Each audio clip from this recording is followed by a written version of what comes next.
Hello everyone, hope you're doing well. This video caters the analysis of a complaint by William Wordsworth. You know the drill, first we will look at the title, then the 3 stanzas, then a few of my observations accompanied by theories. The title, a complaint, forces you to make up an opinion before you begin the poem. You may immediately assume the persona to be a spoilt person who complains, or you're expecting someone who has had to endure hardships, or betrayals, or other obstacles he did not deserve. And that perception impacts your understanding of the poem. Before going through the stanzas, I need to mention, the love in the poem can be platonic as well as romantic, so I'm just going to use the noun beloved. Useless fact about the pronunciation of beloved: I always doubted my pronunciation of this word. I kept wondering, is beloved correct, and only stopped doubting myself when Billy Joe said beloved. See, you're not the only one. My brain also loves putting me on edge for no reason at all. Without further ado, let's begin. There is a change and I am poor. In the first line of the stanza, the persona uses a pun on change. It could not only mean the difference in things, but also leftover money, allowing you to easily relate this noun to poor. What could poor mean? Needy, deprived, desperate, helpless, hopeless. Since he is now poor, we are made aware this change took away literally everything he had. It was a necessity of life. The dash in the middle could indicate the persona is mentally processing the change as he speaks. Your love hath been, nor long ago.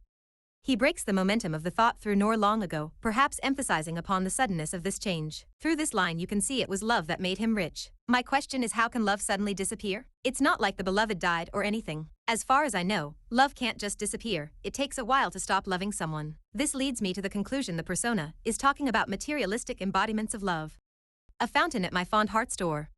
He describes love as a fountain, perhaps showing the eternal nature of it. But he says that the fountain is at his door, not in the room, in the house. Hence the question arises, did he ever open the door? This further leads you to the question, who do I side with? The persona or the beloved? The persona tries to soften the blow by saying fond heart, but is it love that his heart desired, or material embodiments of it? And he says fond, not love, or something like that, making you go, okay, so this relationship was one-sided. Whose only business was to flow. Transactional vocabulary is used through the word business. Is love supposed to be transactional? It gives the relationship a very disproportionate look. The beloved was supposed to give him love, that's all. We aren't told what was given in return. So it's as if the persona did not give anything in return and established that love has to keep flowing. And flow it did, not taking heed of its own bounty or my need.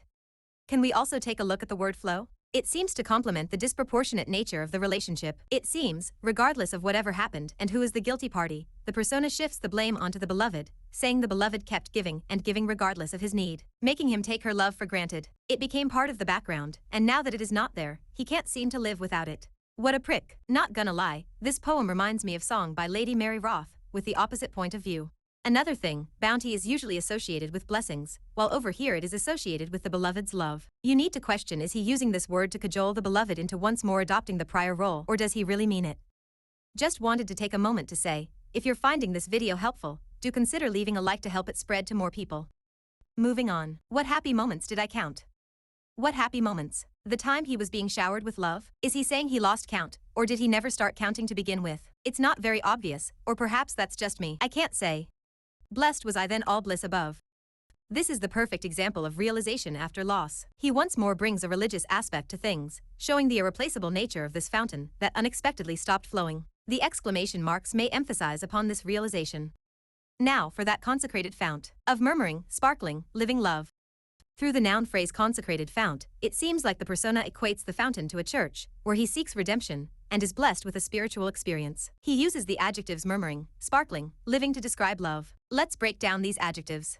Murmuring could show the quietness of the beloved, which is ironic since fountains are loud. This quietness could hint towards the dynamics of the relationship, which I'm leaving for you to tell. Sparkling. It's associated with light, but it has everything to do with presentation, perhaps highlighting the pretentious aspect involved in the relationship. Living. If the love was living back then, it's dead now, so the chances of bringing back the relationship to what it was are slim. What have I? Shall I dare to tell? The persona presents 2 rhetorical questions accompanied by an answer. It's safe to assume the only purpose of the questions is to make the beloved think about the poverty the persona is stuck in. He is attempting to emotionally appeal the beloved to present him with love out of pity. A comfortless and hidden well.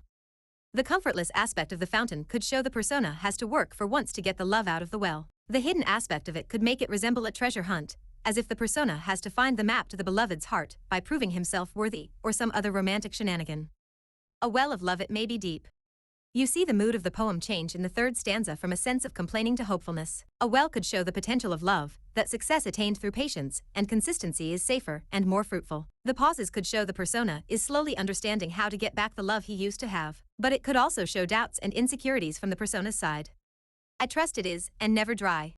A very important abstract noun is used here, trust. For once you see the use of a substantial word showing you there was more to the relationship than material. The persona believes the beloved's love was not only based appearance, but runs deep towards the spiritual realm. But you need to question, what other option does the persona have but to hope? What matter, if the waters sleep, in silence and obscurity?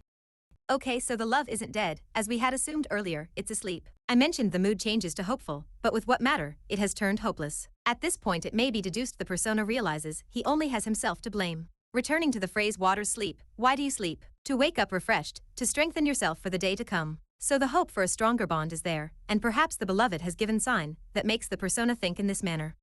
I'm not sure if I'm articulating this concept in an understandable manner. I came up with this by relating the phrase still waters to Jim Carrey quoting Jeff Foster describing depression as your body needing deep rest. I'll link the clip below since there's a lot you can take from it, especially if you need to hear from someone who struggled quite a bit with mental illness and now, with the grace of God, is doing so much better. Carrying on. Let me remind you the beloved was silent prior to the change as well, but the noun obscurity develops a negative look towards the beloved, and the silence can have a conniving element attached to it, which is further complemented by the sibilants. Such change, and at the very door of my fond heart, hath made me poor. The idea discussed at the very beginning of the poem is repeated, as well as the phrase fond heart, allowing the persona to paint himself as the victim. The way the phrase such change is encapsulated in pauses make it seem like a sigh. The veil door makes one think there is more to the story than we know, that the door plays a particularly important role we are unaware of, making someone like me search up the connotations of this noun.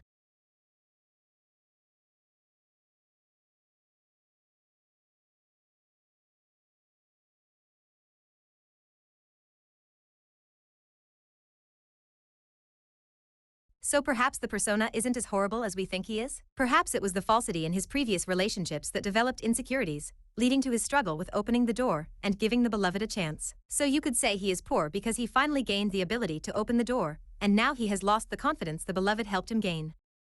Now that we're done with the stanza by stanza analysis, let's look at a couple of things. One last time, let's take a look at the phrase fond heart. I'm sorry, it keeps bugging me.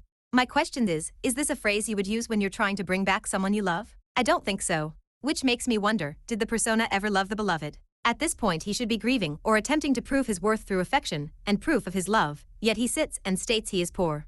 Another thing, the persona uses the ABABCC rhyme scheme, perhaps showing how the persona and beloved went hand in hand initially as indicated by ABAB, and now he is all alone, as indicated by CC. If I'm not mistaken, in the entire poem, the persona only addresses the beloved once through you, otherwise it's just me and I, perhaps indicating the persona only thinks about himself and not really about the beloved at all, reminding us of the title of the poem. Well, that's it for this analysis. Hope you liked it. See you in the next one.